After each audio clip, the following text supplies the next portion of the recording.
DuraPost SLEEK screen panels are a premium, low-maintenance, slatted aluminium fencing solution. Modular, contemporary and stylish, these panels are supplied in pre-made 600mm sections, 1.82 meters in length, with durable metal clips creating the spaced slats. To build a 6-foot bay, you will need 3 privacy panels and 1 pack of 3 infill profiles. 2 infills will be used inside the DuraPost H section, enabling you to fit the panels in place.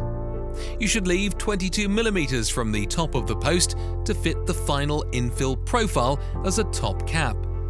Hold the infill profiles in place by fixing with 1 to 2 4x16mm self-drilling screws supplied in the pack. With infills fixed both sides, you may now lower the panels into the bay without fixing. Place the final infill in the posts as a top cap. It is recommended that you should fix the panels by starting at the top with the top cap, allowing you to adjust the height and alignment of the boards as desired before working down. Panel fixings are purchased separately in bags of 20.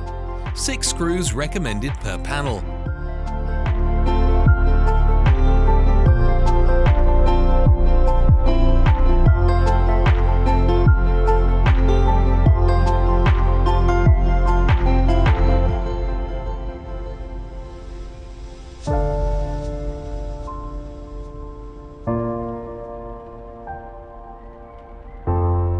If fitting panels between DuraPost corner gate posts or timber posts, the infill profiles may be fixed directly to the posts without the need for a U-channel. The DuraPost SLEEK range can be mixed and matched to create stylish combinations. Panels may be broken down by removing the metal clips at either end of the boards for custom-sized applications.